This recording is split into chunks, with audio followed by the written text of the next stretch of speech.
আসসালামু আলাইকুম ওয়া রাহমাতুল্লাহ। ইন্নাল হামদুলিল্লাহ ওয়া সলাতু ওয়াসসালামু আলা রাসূলিল্লাহ আম্মা বা'দ। সুপ্রিয় শিক্ষার্থী, আমরা আজকে রমাদানুল মুবারক এই সময়ে আমরা আরেকটি গুরুত্বপূর্ণ কিতাব শুরু করতেছি, যে কিতাবের নাম হচ্ছে কি ফুসুলে আকবরী। তো এই কিতাবটি মূলত সরফ শাস্ত্রের কিতাব। এখানে সরফের প্রাথমিক বিষয়গুলো আলোচনা করবে, সাথে বাবের খাসিয়ত বৈশিষ্ট্য আলোচনা করবে, এবং সরফ শাস্ত্র নিয়ে আমাদেরকে অনেক কিছু ধারণা দিয়েছেন এই কিতাবে। ইনশাল্লাহ আমরা এটা যদি পরিপূর্ণ শেষ করতে পারি তাহলে সরফ সম্পর্কে অনেক কিছু কি করতে পারবো, জানতে পারবো। আসো, এই কিতাবের লেখক সম্পর্কে আমরা একটু জেনে নিই। ফুসুলে আকবরী, এই কিতাবের লেখকের মূল নাম হচ্ছে আলী আকবর। মূল নাম কি বললাম? আলী আকবর। ওনার বাবার নাম হচ্ছে আলী। বাবার নাম কি? আলী। তো ওনার বংশটা ইমামে হোসেন রাদিয়াল্লাহু তাআলা আনহু, ওনার সাথে সম্পৃক্ত হওয়ার কারণে ওনাকে কি বলা হয়? হোসাইনি বলা হয়। কি বলা হয়? তা আলী আকবর বিন হোসাইনি। আর উনি ছিলেন হানাফি মাযহাবের, তাই আবার বলা হয় হোসাইনি সাথে হানাফি। আলী আকবর বিন আলী হোসাইনি হানাফি। মূল নাম হচ্ছে আলী আকবর, বাবার নাম হচ্ছে কি? আলী। উনি ইমাম হোসেন রাদিয়াল্লাহু বংশের সাথে মিল থাকার কারণে ওনাকে বলা হয় হোসাইনি। হানাফি মাযহাব হওয়ার কারণে বলা হয় হানাফি। আচ্ছা, ওনার জন্মস্থান হচ্ছে এলাহাবাদ, তাই বলা হয় এলাহাবাদী। ঠিক আছে কি না? নিসবত আর কি। আমরা বাগদাদে জন্মগ্রহণ করার কারণে কি বলে? বাগদাদি। বুঝছে কি না? পাকিস্তানে জন্মগ্রহণ করলে বলি পাকিস্তানি, এভাবে বাংলাদেশে জন্মগ্রহণ করলে বলি বাংলাদেশি। এভাবে উনি এলাহাবাদে জন্মগ্রহণ করার কারণে ওনাকে বলা হয় এলাহাবাদী। বুঝছে কি না? তো উনার বেলাদ শরীফ জন্ম নিয়ে নির্দিষ্ট তারিখ জানা যায় নাই, সে কারণে আমি আর বলতেছি না। ঠিক আছে, নির্দিষ্ট করে কোনো জন্ম তারিখ জানা যায় নাই। উনার কর্মজীবন নিয়ে যদি বলি, উনি অত্যন্ত বিজ্ঞ প্রখর মেধাবীর আলেম ছিলেন। ওনার এই এলমের প্রখরতা যে এতই উনি পণ্ডিত ছিলেন, মাহের ছিলেন, যে এটা মোটামুটি সব জায়গায় প্রচার হয়ে গেছে, ছড়িয়ে পড়েছে যে আলী আকবর রহমতুল্লাহ আলাই অনেক বড় মাপের আলেম, সবার কাছে ছড়িয়ে পড়েছে। তো যার ফলে ওনাকে সেই সময়ের উজির অর্থাৎ আমির বা মন্ত্রী বলতে পারো, সেই সময়ে তো উজির বলা হতো, উজির আলা বলে না, সাআদউল্লাহ খান। উনি ওনার পুত্র লুৎফুল্লাহকে দ্বীনি ইলম শিক্ষা দেওয়ার জন্য এই আলী আকবর হোসাইনিকে কি দিয়েছেন? নিয়োগ দিয়েছিলেন। বুঝছো কি না? এরপরে সেই যুগের বাদশাহ আওরঙ্গজেব, ওনার ছেলে মোহাম্মদ আজম, অর্থাৎ বাদশাহ আলমগীরের ছেলে মোহাম্মদ আজমকে শিক্ষা দেওয়ার জন্য তিনি, অর্থাৎ বাদশাহ এই আলী আকবর রহমতুল্লাহ আলাইকে শিক্ষক হিসেবে কি দিয়েছিলেন? নিয়োগ দিয়েছিলেন। তো পরবর্তীতে ওনাকে তোমার লাহোরের কাজী হিসেবে, বিচারক হিসেবেও কি দেওয়া হয়েছিল? নিয়োগ দেওয়া হয়েছিল। তো উনি বিচারকের দায়িত্ব পালন করার সময়ে ওনার মেধার কারণে, ওনার একনিষ্ঠতার কারণে যখন বাদশার নিকট কি হয়ে যাচ্ছেন? প্রিয় হয়ে যাচ্ছেন। সেই কারণে অন্যান্য যারা নেতাবর্গ ছিল, বর্তমানে যেরকম চলে, হিংসা করে, অর্থাৎ একে অপরের প্রতি হিংসা করে। এই হিংসাত্মক হয়ে কয়েকজন নেতা এবং সেই যুগের কয়েকজন বড় বড় নেতা আমির মিলে, বিদ্রোহী দলদের সাথে মিলে ওনাকে তোমার 1009 হিজরিতে হত্যা করেন। ইন্না লিল্লাহি ওয়া ইন্না ইলাইহি রাজিউন। উনি শাহাদাত বরণ করেন। তো যেমন এখানে কারা কারা ছিল যারা ওনার বিরুদ্ধে বিদ্রোহ করেছিলেন? আমির কাওয়ামুদ্দিন, আরেকজন ছিলেন নিজামুদ্দিন।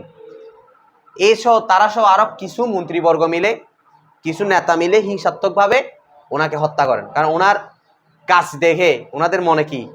শত্রু, অর্থাৎ হিংসা শুরু হয়ে গেল। কারো ভালো দেখলে এটা স্বাভাবিক, এটা বর্তমানে আরো বেশি বেড়ে গেছে। আচ্ছা, তো ওনার কিতাবে খেদমত যদি বলি, তারা বুঝতেছেন তো? ওনার কিতাবে খেদমত যদি বলি, উনি ফুসিল আকবরী এটা লিখছেন ফার্সি ভাষায়, আবার উসুলে আকবরী যেটা শরহে ফুসুল আকবরী আরবি, একটা আরবি ফুসুল আকবরী আছে, এটা সরা লিখছেন উনি কি উসুলে আকবরী। আবার এটা হচ্ছে ফুসিল আকবরী কোন ভাষায়? ফার্সি ভাষায়। এরপরে ফতোয়া আলমগীর শুনছেন আপনারা? ফতোয়া আলমগীর লেখার সময় উনি ওই ফতোয়া আলমগীর কি করেছেন? নিরীক্ষণ করেছিলেন, সেক্ষেত্রে তিনি সহযোগিতা করেছিলেন। এইভাবে তার অনেক অবদান রয়েছে, অনেক কিতাব লিখেছেন। এটা কয়েকটা বলেছি যেগুলা প্রসিদ্ধ। তো যাই হোক, আমরা কথা না বাড়িয়ে কিতাবে চলে যাব। প্রত্যেকে একবার দরুদ শরীফ পড়ো। আল্লাহুম্মা সাল্লি আলা সাইয়্যিদিনা মাওলানা মুহাম্মাদিন ওয়া আলা আলি সাইয়্যিদিনা মাওলানা মুহাম্মাদ ওয়া বারিক ওয়া সাল্লিম। তাহলে লেখক সম্পর্কে যা বললাম এগুলা বরকাতান কিছু বললাম, যাতে হকটা আদায় হয়। তো আপনারা কি করবেন? এগুলা ভালো করে আয়ত্ত করে আসবেন, ঠিক আছে? দেখেন, বলেন বিসমিল্লাহির রহমানির রহিম। আলহামদুলিল্লাহি রাব্বিল আলামিন ওয়াল আলিমিনা ওয়াস সালাতু আলা রাসূলিহি মুহাম্মাদিন সাল্লাল্লাহু আলাইহি ওয়াসাল্লাম ওয়া আলিহি আজমাইন। বেদন আল্লামাকাল্লাহু তাআলা কে? কালিমতে আরব। কালিমতে আরব সে কিসি মাস ফেল ওয়া ইসম ওয়া হরফ। আচ্ছা দেখো, বিসমিল্লাহির রহমানির রহিমের অর্থ আমরা অনেক করেছি। বা অর্থ সাহায্যে ইসিমত্ব নাম, বিসমি মূলত ছিল বি ইসমি, আল্লাহ তো আল্লাহ ইসমে জালালত। তা আল্লাহর নামের সাহায্যে শুরুতে একটা ফেল লুকায়িত আছে, সেটা হচ্ছে আবতাদিউ। আমি কি করছি? তাহলে আল্লাহর নামের সাহায্যে আমি শুরু করছি। কোন আল্লাহ? আর রহমান, যিনি পরম করুণাময়, আর রহিম অসীম দয়াল। আলহামদুলিল্লাহি রাব্বিল আলামিনা ওয়াল আলিমিনা। সুন্দর না? একটা আছে আলামিনা, একটা আছে আলিমিনা। আলহামদু সমস্ত প্রশংসা, লিল্লাহি আল্লাহ তাআলার জন্য। কোন আল্লাহ? রব্বিল আলামিন, যিনি রব্বুন প্রতিপালক, যিনি প্রতিপালক, প্রভু, আলামিন বিশ্ববাসীর, যিনি বিশ্ববাসীর কি? প্রতিপালক। ওয়াল আলিমিন, এখানে আলিমিনটা আতফ হয়েছে কার উপরে? আলামিনের উপর। অর্থাৎ তিনি বিশ্ববাসীর প্রতিপালক, সাথে সাথে আলিমিনা। আলেমের জমা কি? অর্থাৎ আলেম সমূহ জ্ঞানীদের, অর্থাৎ জ্ঞানীদের প্রতিপালক এবং বিশ্ববাসীর প্রতিপালক, সকলের জন্য কি? সকলের যিনি প্রতিপালক ওই আল্লাহর জন্য কি? সমস্ত প্রশংসা। আবার দেখো, তাহলে আলহামদু সমস্ত প্রশংসা, লিল্লাহি আল্লাহ তাআলার জন্য। কেন? লিল্লাহর মধ্যে আল্লাহ আছে না? লামটা লিল ইখতিসাস, মানে সমস্ত প্রশংসা বিশেষ করে কার জন্য? আল্লাহর জন্য। মানে আলহামদু মুখতাসুন, এই সমস্ত প্রশংসাকে খাস করা হয়েছে লিল্লাহ। কার জন্য? আল্লাহর জন্য। যে আল্লাহটা রব্বিল আলামিন, রব্বুন প্রতিপালক, প্রভু, আল আলামিন বিশ্ববাসী, ওয়া মানে এবং, আর আলিমিন লামের নিচে জের দিয়ে বললে আলেম সমূহ, লামের পর জবর দিয়ে বললে বিশ্বজগৎ, আলম, আর লামের নিচে জের দিয়ে বললে আলেম জ্ঞানী। অর্থাৎ পিছন থেকে অর্থ করে দেখো, জ্ঞানী এবং বিশ্বজগতের প্রতিপালক আল্লাহ তাআলার জন্যই সমস্ত প্রশংসা। বুঝাচ্ছে? এরপর দেখো, ওয়াসসালাতু আলা রাসূলিহি, ওয়া মানে এবং। সালাতের অনেক অর্থ আছে, আমরা জানি কিনা? তা আমরা কি সালাত অর্থ কি নিব? দরুদ। সালাত, দরুদ, এখানে সালাতের পর একটা শব্দ লুকাইতে ধরতে হবে, নাজিলাতুন। অর্থাৎ সালাত এটা নাজিলাতুন, অবতীর্ণ হোক, বর্ষিত আলা রাসূলিহি। আলা অর্থ উপর, রসুল মানে রসুল, হি মানে তার, তার মানে কার? আল্লাহ। আলা রাসূলিল্লাহ, আল্লাহ রসুল সাল্লাল্লাহু আলাইহি ওয়াসাল্লামের উপর দরুদ কি হোক, অবতীর্ণ। কোন রসুল? তিনি কে? মুহাম্মদ সাল্লাল্লাহু আলাইহি। আচ্ছা, ওয়া আলিহি আজমাইন। এবং ওয়া মানে এবং, আল মানে কি? পরিবার, হি মানে তার, তার মানে কার? এবং আল্লাহ রসুলের পরিবার একজন না আজমাইন? আল্লাহ রসুলের সকল পরিবার বর্গের উপরও দরুদ কি হোক, অবতীর্ণ। আচ্ছা, বুঝাচ্ছে যেটা সহজ একদম। বেদন আল্লামাকাল্লাহু তাআলা, বেদন তুমি জেনে রেখো। বেদন আসছে ফার্সিতে দনস্থান মাজদার থেকে। দনস্থান জান্নাত, দনাত জানা। ওই দনস্থান থেকে আমর সিগা কি? দন। তা আমরা জানি ফার্সিতে আমরের শুরুতে বা আসাও জায়েজ, কখনো কখনো বাটা দেখা যায়, আবার কখনো দেখা যায় না আজকে আমরা একটা পড়ছি না এই ইয়াতে সরার মধ্যে দনটা কি বেদন দেয় না দন দিছি শুধু আচ্ছা তাহলে দেখো বেদন তুমি জেনে রেখো আল্লামাকা একটু দোয়া করে দিচ্ছে এই কিতাবটা ফার্সি ভাষায় বুঝছো কিনা ওই বেদন বলার দ্বারা বোঝাচ্ছে যে এই কিতাবটা কোন ভাষায় ফার্সি ভাষায় আল্লামা জ্ঞানী করুক বা জ্ঞান দান করুক কামানি কাকে কে দান করুক আমরা মিজানে পড়ছি আসাদাক আল্লাহ তাআলা আবার আর কিতাব পড়ছি আরশাদাক আল্লাহ তাআলা এখানে বলছে আসাদাক এখানে বলছে আল্লামাক আল্লাহ তাআলা ফিদ্দারাম বলে না এবার তাহলে বেদন তুমি জেনে রেখো যে আল্লামাক আল্লাহ তাআলা আল্লাহ তাআলা তোমাকে কি করুক জ্ঞানী বানিয়ে দিক ওই বেদনের সাথে কে মিলাবা বেদন তুমি জেনে রেখো কে যে কালেমতে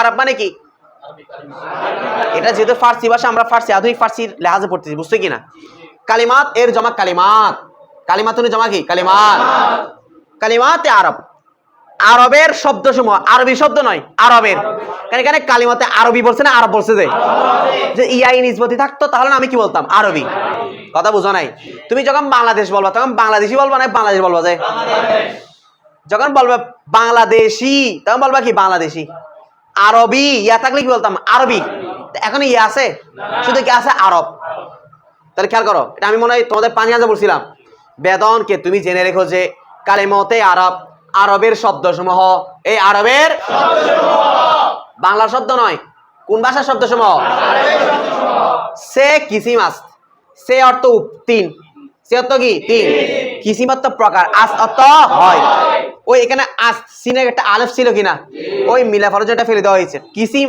আস ছিল ঠিক আছে তাহলে আরবের মধ্যে শব্দ সমূহ কয় প্রকার ফেল ইসিম হরফ আমরা জানি কিনা এগুলো কিন্তু সহজ এগুলো আমাদের একটু দ্রুত করতে হবে যেহেতু সহজ আছে ফেল কাকে বলে ফেল কালিমে ইস্ত মবনি বারায়ে ইফহামে মানা বয়ে কি আসমিনে সালাসে মাজি ওয়া হাল ওয়া মুস্তাকবিল চুন ফাতাহ আল্লাহ কুশাত খুদা ওয়া ইফতাহু মি কুশায়াত ইয়া খাহাত কুশাত আচ্ছা ধরতে গেলে এগুলো নাহবি বিরামান ৫ মতো এবারতগুলো এখানে একটা জিনিস খেয়াল করছো আমরা অন্যান্য কিতাবে কালিমা ৩ প্রকার বললে আগে কাকে রাখি এখানে কাকে নিয়ে আসছে কেন বলতে পারবা এটা কিসের কিতাব তো সরব কি নিয়ে আলোচনা করে আগে ফেল নিয়ে আসছে আর কি বুঝছে কিনা আচ্ছা ফেল ফেল কাকে বলে ফেল কালিমে ফেল এমন শব্দ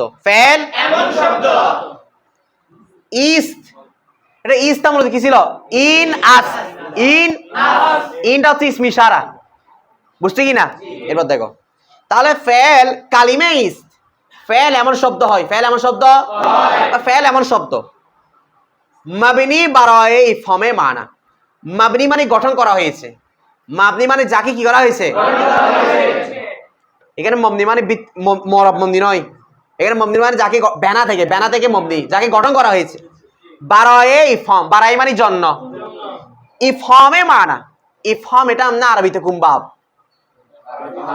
আফহামা ইফহিমু আকরামা ইকরিমু বা ইফাল আচ্ছা তাহলে ফেল এমন কালিমা যাকে গঠন করা হয়েছে বারায়ে ইফহামে মানা বারায়ে মানে জন্য ইফহামে মানা অর্থ বুঝা ইফহাম মানে বুঝা মানা মানে কি অর্থ বুঝার জন্য কোন অর্থ কার সাথে অর্থটা বুঝবে বয়ে কি আসমিনায়ে সালাসা ব মানে সাথে বে মানে কি ব মানে কি সাথে ইয়ে কি মানে একটি আসমানি থেকে আসমিনা জমা কি জমানার বহু সঙ্গে আসমিনা কালসমূহ সালাসা মানে কি তিন কালগুলো কি মাজি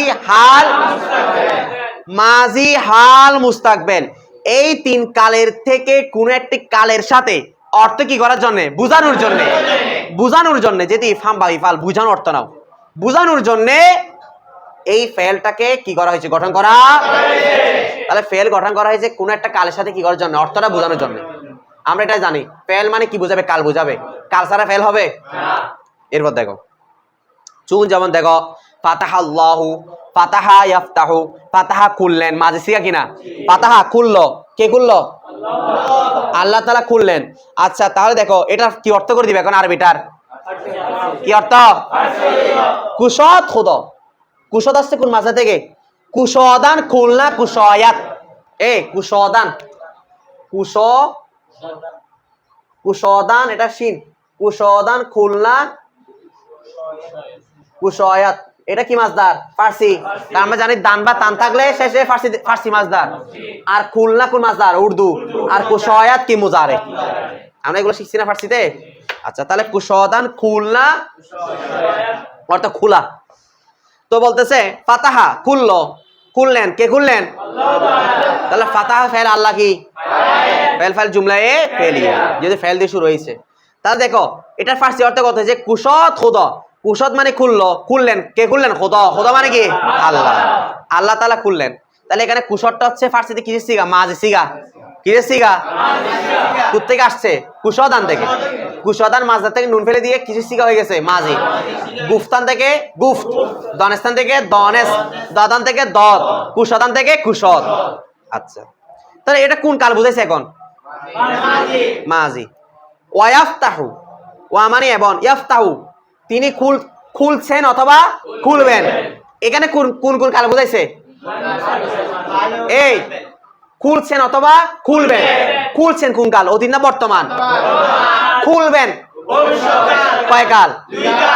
ফার্সি করতেছে দেখো, মি কুশয়াত ইয়হাত কুশদ। অনেকে আলামত বুঝে ফেলছো। মি কুশয়াত, আমরা জানি মি আসলে কুশির সিগা ফার্সিতে। মি আসলে হাল, মি আসলে কি হাল। তাহলে মি কুশয়াত তিনি কি খুলছেন, বর্তমান কাল। আর খাত আসে ফার্সিতে কিসের চিহ্ন? মুস্তাকবেল, কোন কাল? ভবিষ্যৎ কাল। খাত কুশদ অথবা তিনি কি খুলবেন। তাহলে এখানে কটা ফার্সিতে কটা সিগা আছে? একটা মি কুশয়াত, আটা খাত কুশদ। মি আছে হাল আর খাত আছে মুস্তাকবেল। দুই কাল কেন আছে? কারণ ইয়াফতাহুর মধ্যে কটা কাল আছে? হাল। এটা কেন তিনটা উদাহরণ কেন দিয়েছে? মাজি মুস্তাকবেল হাল তিনটা কেন দিয়েছে? কারণ ফেল কয়টা কালের সাথে অর্থ মিলে? অত মাজির সাথে মিলবে, না হয় মুস্তাকবেলের সাথে মিলবে, না হয় হালের সাথে মিলবে। বুঝছি কিনা? তাহলে ফেল যাকে গঠন করা হয়েছে কোন একটি কালের সাথে কি করার জন্য? বোঝানোর জন্য। এবার দেখো ওয়াই ইসিম কার পরিচয়? এটা কিন্তু সহজ ফরা। ইসিম কাকে বলে? ইসিম কালিমে ইস। ইসিম এমন শব্দ মৌজু বারয়ে মানায়ে মুস্তাকিল নাহ বই কি আস আসমিনায়ে মস্কুরে। ইসিম এমন কালিমা হয় মৌজু, এই মবনি মানে যাকে কি করা হয়েছে? মৌজু মানে যাকে কি করা হয়েছে? বুঝছে কিনা? তাহলে মবনি মানে যাকে গঠন করা হয়েছে, মৌজু মানে যাকে গঠন করা হয়েছে। শব্দ ভিন্ন ভিন্ন নামতেছে আর কি।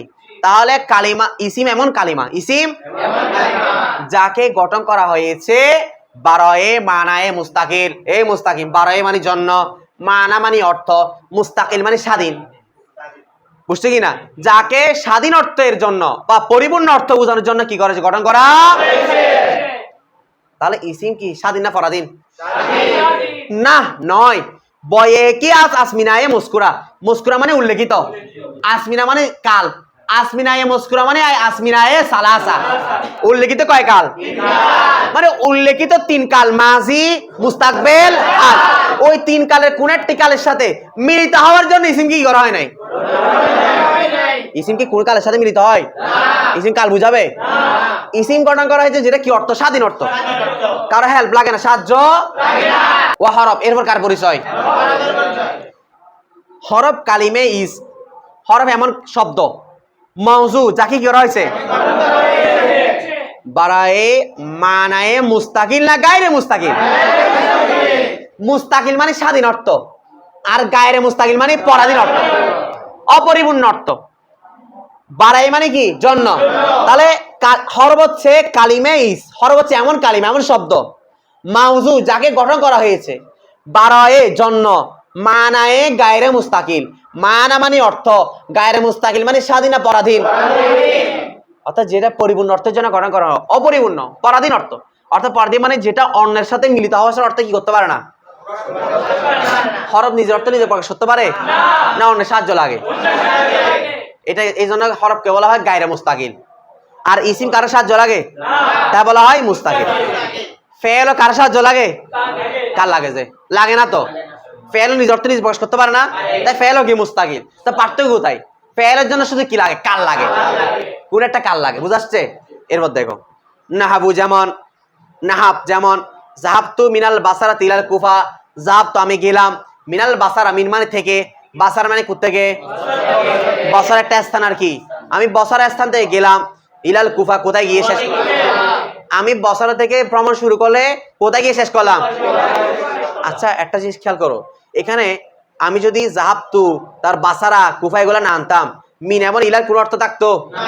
তাহলে এগুলা এই মিন এবং ইলাটা অর্থ দেওয়ার জন্য অন্য শব্দ নিয়ে আসতে হচ্ছে কিনা? তাহলে মিন এবং ইলা এগুলো হরফ কিনা? এগুলো অর্থের জন্য অন্যের উপর নির্ভরশীল কিনা? তাহলে মিন এবং ইলাগুলো মুস্তাকিল না গায়রে মুস্তাকিল? আম্মা ফেল অথবা অতঃপর কে? সে কিসিমাস, সে মানে তিন, কিসি মানে প্রকার, আস মানে হয়, অথবা ফেল কয় প্রকার? আবার মাজি মুজারে আমর। তাহলে ফেল কয় প্রকার? আবার অন্যান্য কিতাবে তোমরা পাবা ফেল 4 প্রকার, মাজি মুজারে আমর নেহি।